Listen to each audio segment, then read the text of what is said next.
why Meghan and Harry were kicked out of the party. They were kicked out. Why? She walked into that party wearing the wrong color, caused a scene that nobody could ignore, got asked to leave before the guest of honor even arrived, and then, within hours, someone made most of the photographs disappear from the internet entirely. No statement, no explanation, just gone. And here is the thing that nobody in the mainstream press is saying out loud right now. This was not an accident. This was not a wardrobe misunderstanding. What happened inside Ted Sarandos Montecito home on the evening of April 10, 2026, was the most publicly visible sign yet that Meghan Markle's Hollywood dream is not just struggling, it is collapsing. And the camera caught every uncomfortable, cringeworthy, devastating second of it. Stay with me, because by the time we get to the end of this video, you are going to understand exactly what happened that night, why it happened, who it affected, what the deleted photographs tell us, and what all of it means for where Harry and Meghan truly stand right now in the entertainment industry. Because the full picture, the real picture, is significantly worse than anything the mainstream press is currently reporting. And we are going to get into all of it, right now. The deal that was supposed to change everything.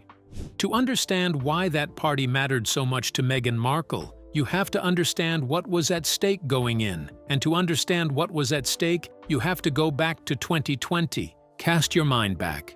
Harry and Meghan have just stepped back from royal duties. They have relocated to California. And the headlines, the extraordinary, breathless, genuinely historic headlines, are that the Duke and Duchess of Sussex have signed a reported $100 million deal with Netflix. $100 million. Let that number sit for a moment. Because that was not a small content deal. That was not Netflix hedging its bets on a mildly interesting couple with a royal connection. That was a statement. That was Netflix saying, we believe in these two people. We believe they can build something. We believe the world wants to watch whatever they produce. And Harry and Meghan believed it too.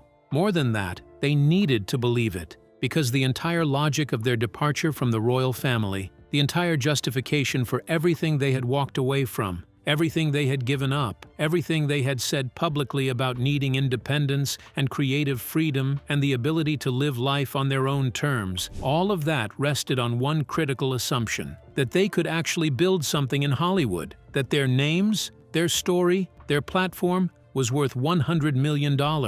So what actually happened over the following 5 years? Their documentary series aired. It generated headlines, enormous headlines actually. But the headlines were almost entirely about the accusations leveled at the royal family rather than anything to do with the production quality or the storytelling or the television craft involved. Their polo documentary landed on the platform and barely caused a ripple. Their lifestyle show, With Love Meghan, debuted to reviews so withering and so universally disappointing that it was cancelled almost immediately. No third season, no renewal, gone. And then came the moment that genuinely changed the temperature of everything. Netflix quietly pulled its investment from Meghan's lifestyle brand as ever, the streaming giant that had funded all the manufacturing, all the marketing, all the infrastructure for her jam and honey and lifestyle products. They walked away, completely, entirely, without fanfare. And how did Meghan respond to that? She showed up at the CEO's house and was photographed holding hands with his wife. Think about that for a second. Your business partner just publicly walked away from your brand, and your response is to show up at their home and make sure the cameras caught you looking warm and close and friendly. Does that sound like a confident woman who is not rattled? Or does that sound like a woman who is desperately trying to manage a narrative that is already spinning away from her? The variety story that changed everything. And then, in March of this year, the moment that genuinely shook the Sussex orbit arrived. Variety magazine published a story detailing significant and deep tension between the Sussexes and Netflix leadership. Now, and I need you to really understand this, Variety is not a gossip blog. Variety is not a tabloid. Variety is not some anonymous Instagram account claiming to have insider access. Variety is the Bible of the entertainment industry. Every executive reads it. Every agent reads it. Every publicist, every casting director, every studio head, every serious player in Hollywood reads Variety. It is the industry's paper of record. And every single person in that world read that story. And every single person who read it understood immediately and completely what it meant. The story reported that 6 Netflix insiders, independently and separately, had said the same thing. "We are done." Not, "We are reconsidering." Not, "We are in conversations about the future." Done. 6 separate sources. 6 people inside one of the most powerful entertainment companies on Earth, all telling the same reporter the same thing. Both Harry and Meghan denied it publicly. Netflix issued carefully worded statements. But in Hollywood, a denial in Variety after a story in Variety is a bit like closing the stable door after the horse has already galloped 3 miles down the road. The damage was done. The story existed. The sources had spoken. And every single person who matters in that industry had read every word. Think about what that means for a couple who are not just entertainers, but people whose entire professional identity is built on perceived influence and access and relevance. Think about what it means to walk into a room full of Hollywood insiders knowing that every single person there has read a story in the industry's most respected publication saying you are done. That is the pressure Harry and Meghan were walking into that party with, not the casual social pressure of a couple attending a networking event. The crushing, suffocating pressure of people who need desperately to be seen as still relevant by a room full of people who have every reason to believe they are not. Here is the detail that confirms everything, by the way. Netflix had already quietly confirmed back in July of 2025 that they would not be renewing the couple's original deal. What replaced it was described as a first-look arrangement, and in Hollywood language, real Hollywood language, not the version designed for public consumption, first look means we are not actively investing in you. It means we are leaving a small door open just in case something extraordinary comes along. It is the entertainment industry's way of letting someone down gently while still keeping them close enough to be useful if the situation ever changes. That is where Harry and Meghan stood heading into the evening of April 10th. Not as partners, not as investors, not as creative equals with the platform and the audience, and the professional credibility to back it up. They were walking in as people who needed that room to believe they still belonged in it, even when every piece of evidence suggested they did not. The guest list and why it matters. Now let us talk about the guest list, because it matters enormously to this story. And I want you to pay close attention here, because this is where the context becomes everything. The evening was an intimate tastemaker event, carefully curated, deliberately exclusive. It was a celebration of the launch of Beef Season 2, and the guests included some genuinely significant names. Katy Perry, Justin Trudeau, Orlando Bloom, Oscar Isaac. These are not people who show up to just anything. These are people whose attendance at an event tells you something about the weight and seriousness of the occasion. But the woman the entire evening was built around, the person for whom this entire gathering had been organized and planned and designed, was Carey Mulligan. Now, if you are not particularly familiar with Carey Mulligan, let me give you some context. Because she is not simply a famous actress. She is not someone who is famous for being famous, or famous for a dramatic personal story, or famous for a relationship, or a title, or a departure from one institution toward another. Carey Mulligan is famous because she is extraordinarily, genuinely, indisputably talented. She received an Oscar nomination for an education. She won a BAFTA for Best Actress. She starred opposite Leonardo DiCaprio in The Great Gatsby. She has built a career over decades through relentless hard work and undeniable craft. She is one of the most genuinely respected performers working in the industry today. Full stop. And just 10 days before this party, 10 days, King Charles himself had personally presented Carey Mulligan with a CBE at Windsor Castle in recognition of her extraordinary contribution to British drama. The King of England had placed a medal around this woman's neck. This was her moment. This was her celebration. This was Carey Mulligan's night, and everybody in that room knew it. Can you imagine receiving that honor? Can you imagine the years of work, the hundreds of performances, the decades of craft and commitment that go into earning a CBE from the reigning British monarch personally? And then having that celebrated evening, your moment, your room, your night, derailed because someone else decided their need to be seen was more important than your recognition? Keep that feeling in mind, because that is exactly what happened next. The dress, the decision that started everything. The guests had been asked to wear black and white. That was the dress code. Black and white, so that when Carey Mulligan arrived, she would be the only splash of color in the room. Visible, celebrated. impossible to miss in her chartreuse green, which had become her signature color throughout the entire Beef Season 2 promotional period.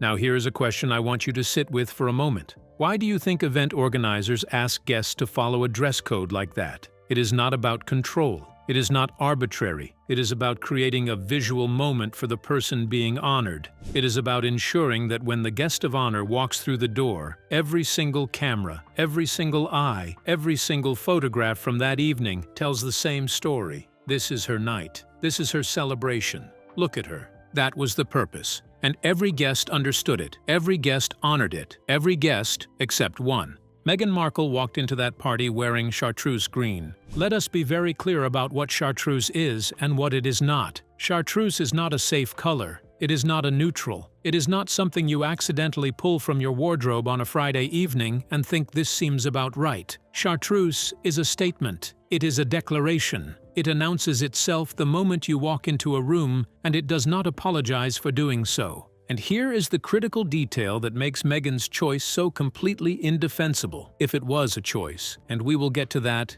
in a moment. Carey Mulligan had been wearing chartreuse throughout her entire press tour for Beef Season 2. It was her color, her signature look, her visual identity for this entire promotional period. Every stylist, every photographer, every publicist, every fashion editor covering that show knew it. Industry insiders knew it. You would have had to be entirely disconnected from the entertainment world not to know that chartreuse and Carey Mulligan were synonymous in April of 2026. And Meghan knew. Of course she knew. The question was never whether she knew. The question is why she did it anyway. Was it an accident? Was it a breathtaking coincidence? Because I want to know. I genuinely want your thoughts on this in the comments below. Do you believe for even 1 second that this was an accident? That Meghan Markle, a woman who is famously deliberate about her image and her presentation and her brand, accidentally showed up in the exact signature color of the woman being celebrated?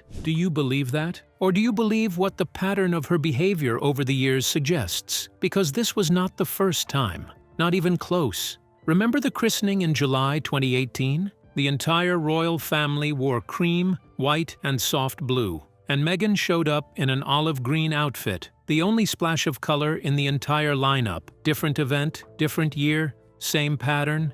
And the answer, when you look at that pattern honestly, becomes very clear. This is a woman who has watched her Hollywood ambitions quietly collapse, project by project, deal by deal, canceled show by canceled show. Who walked into that party knowing that every person in the room had read the Variety story? Who needed, desperately needed, to be seen, to matter, to be the person that eyes moved toward when she entered a room? And if that meant wearing the exact color of the woman being celebrated, then apparently that was a price she was willing to pay. The room noticed immediately, and it was not a comfortable noticing. What happened inside that party? What happened next has been pieced together from multiple sources, and the picture those accounts paint is extraordinarily revealing. Meghan and Harry did not stay for the full evening. They were asked to leave, not invited to move to a different room, not quietly redirected to a better seat, asked to leave, before Carey Mulligan had even arrived for the formal portion of the celebration. The reason, according to sources, was simple and unavoidable. The color clash had created exactly the kind of distraction that the hosts had worked meticulously to prevent, and allowing Meghan to still be in the room when Carey walked in would have turned a celebration of one woman's genuine achievements into a comparison exercise, one woman honored by a king standing next to another woman who wore her color, that nobody wanted and nobody had agreed to, and Meghan reportedly pushed back. She wanted to stay. She apparently wanted specifically to get a photograph with Carey Mulligan. Think about what that tells you. A photograph that would then have circulated online, suggesting some kind of connection between Meghan and the show, some kind of shared glamour, some kind of relevance to an evening she had not been invited to be relevant to. She wanted to position herself next to a woman who had just received a CBE from the King of England, so that some of that legitimate achievement and that genuine prestige might rub off on her by association. That photograph never happened. Harry and Meghan were gone before Carey arrived, and Harry, by multiple accounts, spent a portion of that evening apologizing to Ted Sarandos again for his wife's behavior. Let that sink in for a moment. A man who was once fifth in line to the British throne. A prince who grew up in palaces and walked through corridors of genuine historic power. Standing in a living room in Montecito, California, apologizing to a Hollywood executive because of the dress his wife chose to wear to a party she arguably should not have been at in the first place. This is where they are. This is the reality of their situation, stripped of all the spin and the carefully managed photographs and the statements from publicists. A man apologizing for his wife while she argued with the host about being allowed to stay long enough to get a photograph for social media. I want you to comment below and tell me, genuinely, honestly, at what point does that dynamic stop being something you can manage and become something that defines you? Because Harry has been apologizing for Meghan in rooms like this for years, and it never seems to change anything. The deodorant incident and the outfit change. Now there is another detail from that evening that I have to discuss, because it adds a layer to this story that is both genuinely bizarre and also, once you understand Meghan's documented behavior patterns, entirely unsurprising. Ted Sarandos' wife, Nicole Avant, arrived at the party in one outfit and was later photographed in something entirely different. She changed during the party, and the timing of that change aligns precisely with Meghan's presence at the party. Multiple sources claim the reason she changed is this. During one of Meghan Markle's signature full-body embraces, and this is documented, Harry himself has discussed Meghan's habit of hugging people whether or not they are reaching for one, and those who have been on the receiving end of these embraces have noted how physically insistent they are. Meghan allegedly transferred deodorant marks across the shoulder of Nicole's original gown and ruined it entirely. Whether that specific detail is fully confirmed or not, and I want to be clear that there is some uncertainty around the precise circumstances, what is confirmed is that Nicole changed outfits during the course of the evening. That is not disputed. The reason for the change is where the accounts vary. But here is what I find genuinely fascinating about this detail beyond the obvious headline. Meghan Markle's physical interactions with people have been noted before. The habit of hugging people without asking.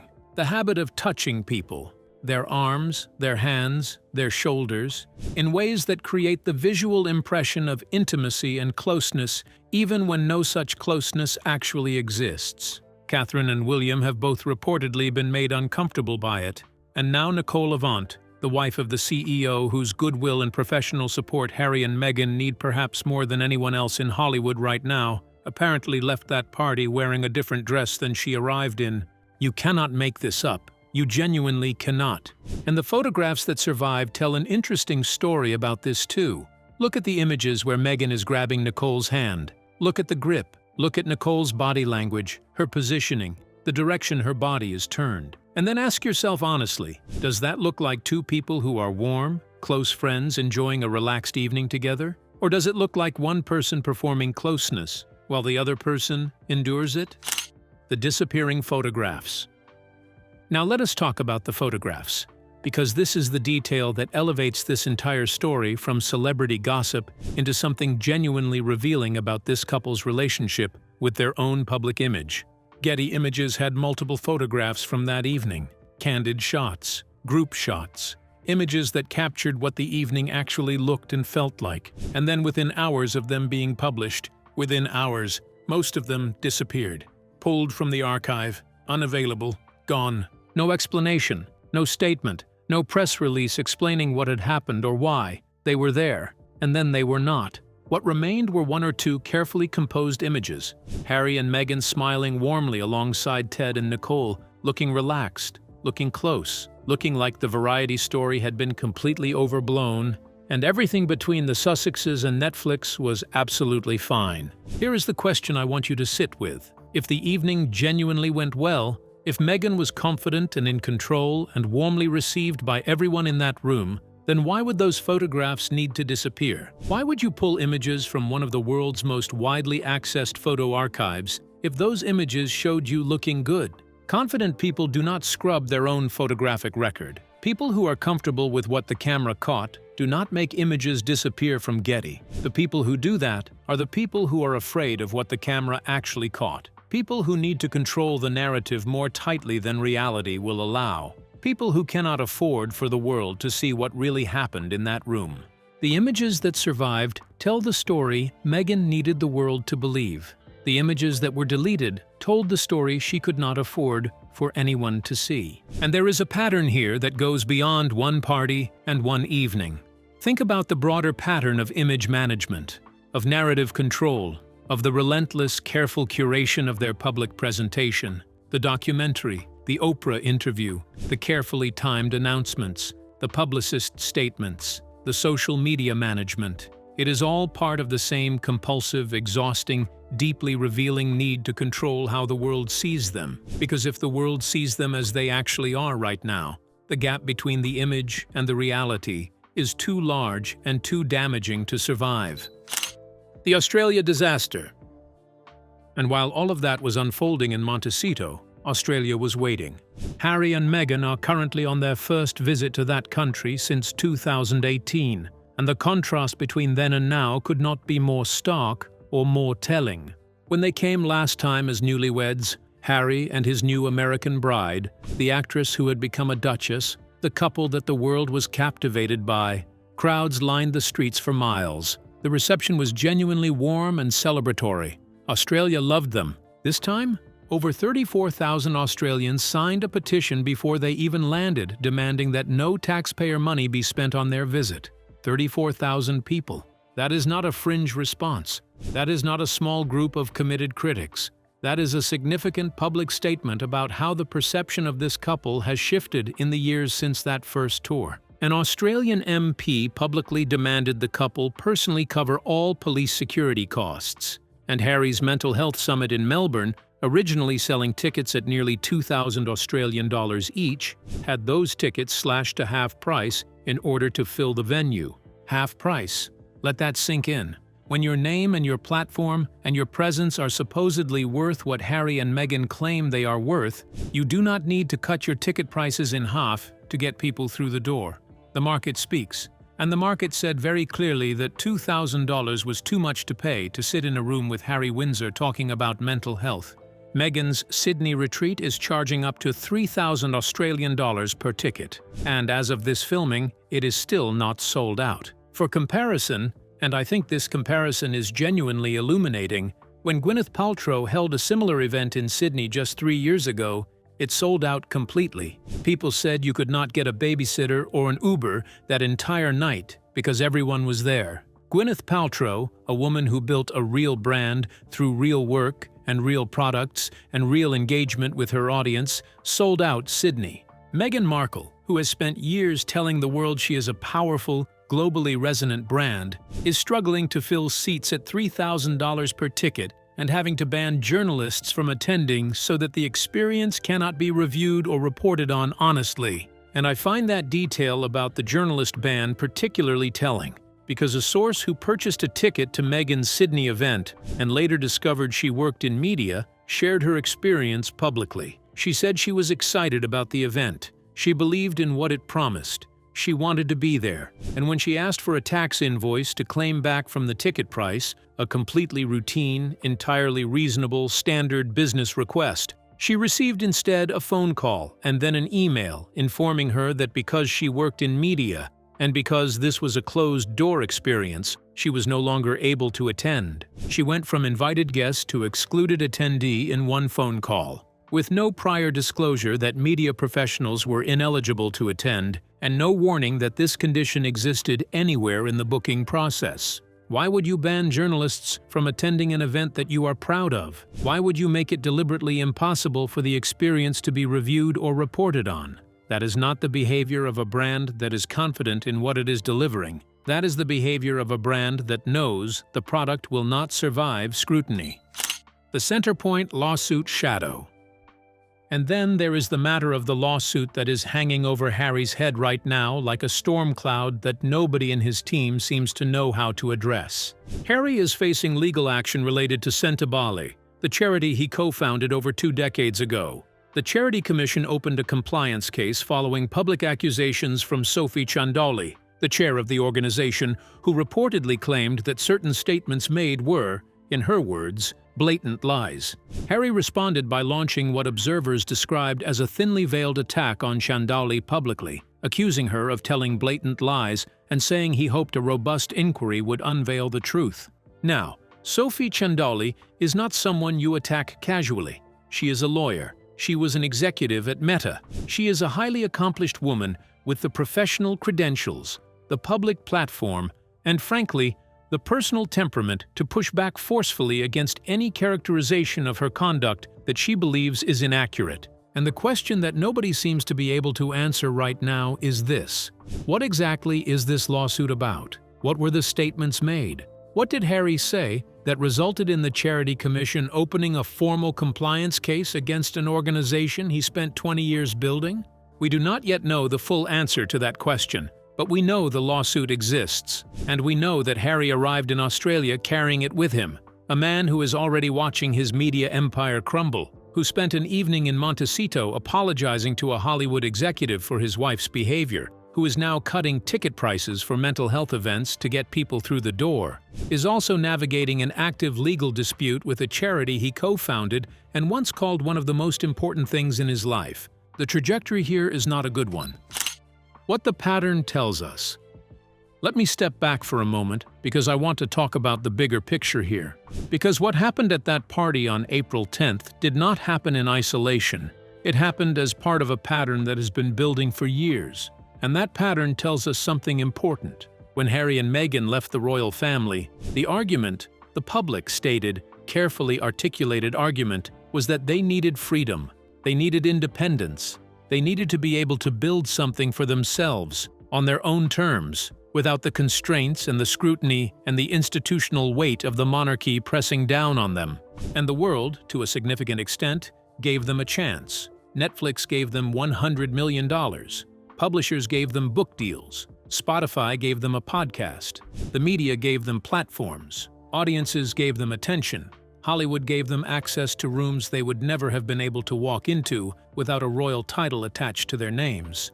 And what happened? The Netflix deal produced one documentary built on accusations and a lifestyle show that got cancelled. The Spotify deal fell apart. The book sales disappointed. The lifestyle brand lost its streaming partner. The events are not selling out. The photographs from parties are disappearing from archives. The question I want to ask is this: at what point does a pattern stop being a run of bad luck and start being evidence of something more fundamental?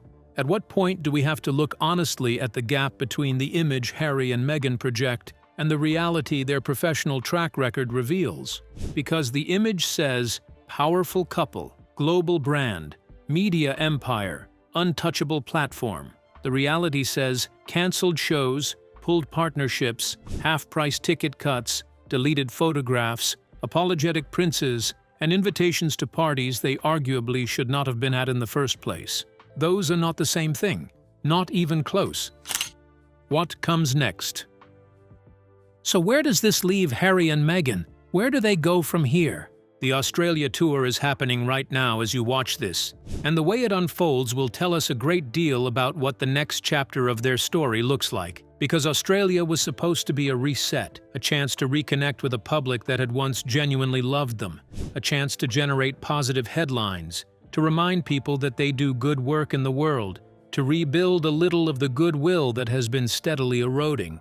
But the early signs are not encouraging. The petitions, the demands for security cost reimbursement, the half-price ticket sales, the journalist ban, the controlled, curated, closed-door approach to every public appearance that feels less like a royal tour and more like a damage limitation exercise wrapped in the language of advocacy.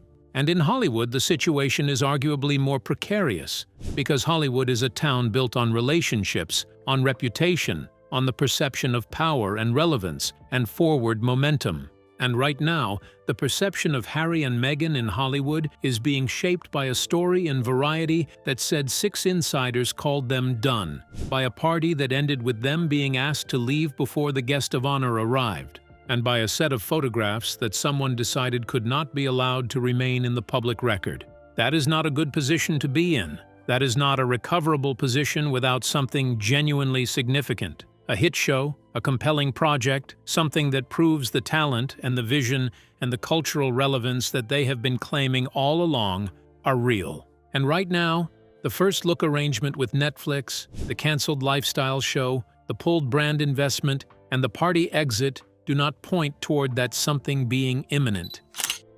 The final reckoning. Here is the truth at the center of all of this, and I think on some level, even Meghan Markle knows it, even if she will never say it publicly.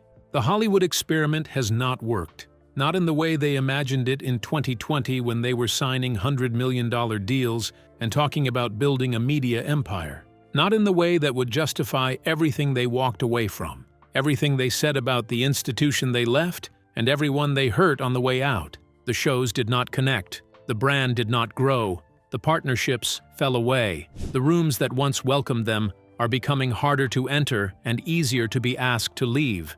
And the desperate, visible, photographed, then deleted evidence of a woman who still needs to be seen, still needs to matter, still needs to be the center of every room she enters, even when the room belongs to someone else, even when the evening was planned around someone else's achievement, even when the dress code was specifically designed to ensure that one woman received the recognition she had earned through decades of genuine craft and commitment. That evidence tells a story that no publicist's statement and no carefully curated surviving photograph can fully obscure. Carey Mulligan earned her CBE.